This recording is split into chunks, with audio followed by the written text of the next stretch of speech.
Welcome to Gomez world. இன்றைக்கி என்ன ரெசிபினா தக்காளி சட்னி.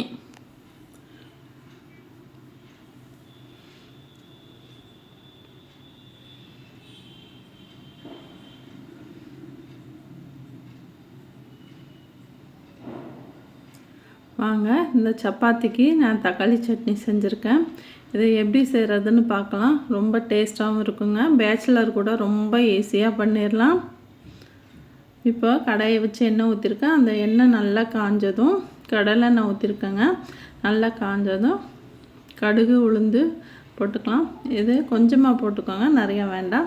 போட்டுட்டு நல்லா பொரிஞ்ச பிறகுங்க கருவேப்பிலை சேர்த்துக்கோங்க.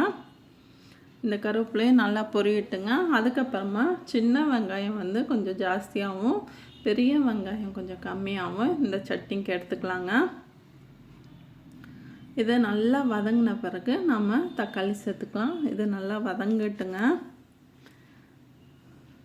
பசங்க தக்காளியும் வெங்காயமும் முழுசாக இருந்தால் சாப்பிடவே மாட்டாங்க.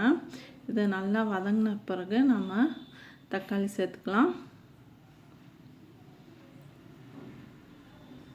நிறைய பேர் என் வீடியோஸ் பார்க்குறீங்க. சப்ஸ்கிரைப் பண்ணிவிட்டு பெல் பட்டனை நம்மக்கிட்ட பாருங்கள். அப்போ தான் நான் போடுற வீடியோ உடனுக்குடனே வரும்.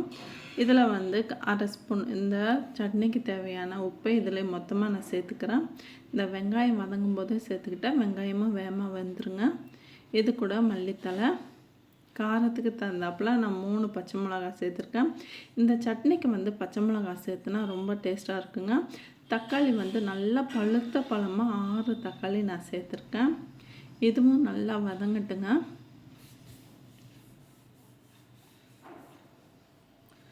இது இந்த சட்னி வந்து இட்லி, சப்பாத்தி, பூரிக்கு இல்லைங்க, சாரிங்க, பூரியில் தோசைக்கெல்லாம் ரொம்ப அருமையாக இருக்கும்.